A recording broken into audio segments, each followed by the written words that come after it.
زۆر ئامانج بەدەست بهێنرێ. ڕێکخستنی عەشیرەتە کوردیەکان لە چوارچێوەی سوارەکانی حەمیدیە بەو جۆرە بوو.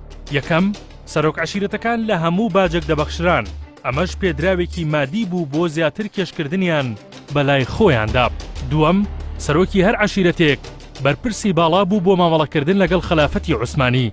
سێەم، هەر عەشیرەتێک دەبوو 600 چەکدار ئامادە بکات.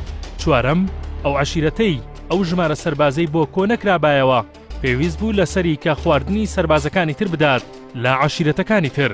ئەم سزایەوای کرد بە هەر جۆرێک بێت عەشیرەتەکان ژمارەی سەربازەکانیان تەواو بکەن. پێنجەم، نازناوی بەگ یان پاشا دەبەخشرا بە سەرۆک هۆز کە خۆی بەرپرسی یەکەمی سوارەی حەمیدیە بوو. لە سەرەتادا عوسمانەکان لە ناوچەکانی وان و بەدلیس ئەو یەکە سەربازیەیان دانا. دوایەوەی زانیان سەرکەوتوو بوون، دواتر لە تەواوی ناوچەکان هەمان یەکەیان پێکێنا. ئەرمەنیەکان بەدەر لەوەی کە ئاین و نەتەوەی جابوون لە کورد و تورک، بەڵامەوانیش لەو تێکەڵچوونەی هەبوو لە ناوچەکەدا بێخەتا نەبوون، چونکە سەری ئەو نوکە بوون کە ڕووسیا دەیگرت لە ناوچەکان. لەو کاتەدا بەشی زۆری ئەو خاکەی کوردەکان تێیدا زۆری نەبوون، ئەرمەنیەکان هەوڵی خۆسەپاندنیان دەدا.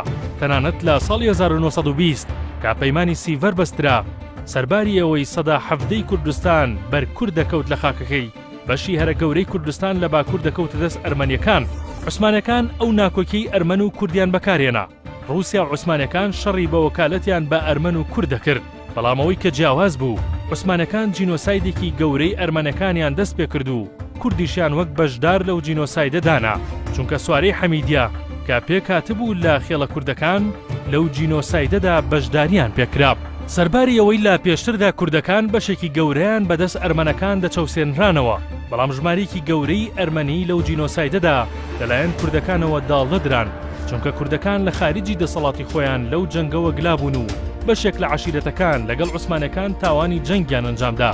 بەڵام هەڵەی عەشیرەتێک یان کۆمەڵێک سەرباز کە لە دەرەوەی دەوڵەت پێی ئەنجام بدرێت شارەزایانی سیاسی دەڵێن، لەسەر نەتەوەکە ژمار ناکرێت. گەروان نەبێت ئەوە ژمارەی ئەو کوردانەی بەدەست ئەرمەنەکان لە ناوچوون لەو ڕێژەیە کەمتر نییە کە ئەرمەنیەکان لە ناوچە کوردیەکاندا ئەنجامیاندا. باپی سەرچاوی بەردەست لە زاریف کوردناسی بەرەکەسجووی ڕووسی دەڵێت باپی ئەو ڕێکەوتنی عوسمانەکان لەگەڵ دەوڵەتانی ئەوروپی هەیان بوو لە بەندی 61 بەرلیندا کە هێز بەخشرا بوو بە ئەرمەنیەکان.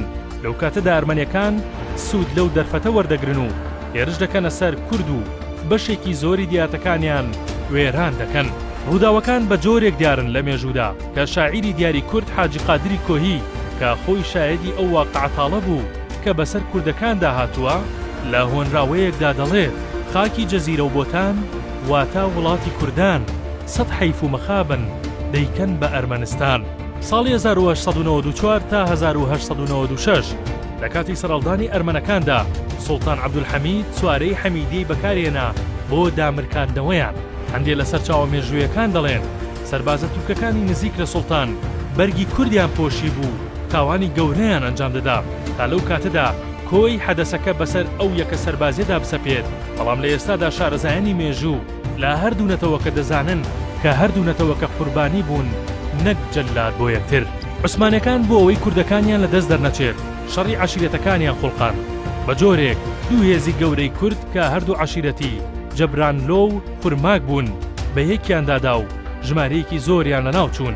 ساڵی 1970 کودەتایەک لەلایەن کۆمەڵی ئیتیحاد و تەرەقی بەسەر سوڵتاندا کرا و دەسەڵاتیان گرتە دەست، ویستیان ئەو یەکەیە هەڵوەشێننەوە. ئەمە بوو بە هۆکارێک کە ئیبراهیم بەگ لە ناوچەکانی جەزیرە بە سەرکردایەتی نزیکەی 1000 کەس دژی ئیتیحادیەکان ڕاپەڕێت. دواتر ئیتیحادیەکان ناوەکەیان لە سوارەی حەمیدیەوە گۆڕی بۆ سوارەی عەشایر. عوسمانەکان ئەو یەکە کوردیان بۆ جەنگی یەمەن و جەنگی گەورەی بەڵقان بردو، زۆرینەیان بوون بە قوربانی لە ساڵەکانی 1911 بۆ 1912. سوڵتان عەبدولحەمید یەکێک بوو لەو سوڵتانانەی عوسمانی کە ئاینی لە خزمەت سیاسەتەکانی بەکارهێنا و بە ناوی ئیسلامگەراییەوە ویستی سەرنجەکان لەسەر نەتەوە لابدات و تەنانەت بەشێک لە زانای دەربار و ڕەگەڵکەوتووی کرد بە دەموچاوێکی دیار کە بە ناوی ئاینی و کرانەوە لە ناو دەسەڵاتی عوسمانیدا دەربکەون. تەنانەت سوڵتان هەوڵیدا لە بنەماڵە ئاینیەکان نزیک بێتەوە. گەرچی سوارەکانی حەمیدیە جەنگی باوکالەتیان لەگەڵ ئەرمەن پێکرا، بەڵام بەدان پێدانانی بەشێکی گەورەی ئەرمەنەکان کورد توانیوێتی زۆرینەیان ڕزگار بکات لە کاتی ئاوارەبوونیان بۆ ڕووسیا. یەکێک لە نمونە دیارەکان بنەماڵەی هونەرمەند ئارام تێگرانە کە باوکی ئەو لەلایەن کوردەوە ڕزگار کراوە و ئەمەش بۆتە هۆکارێک ئارام تێگران چەندان گۆرانی با کوردی بڵێت و ئەو وەسێتەی باوکی لەگوێ بگرێت کە پێی وتووە بۆ کورد باش بە چونکە ئێمە بەهۆی ئەوانەوە دەژین.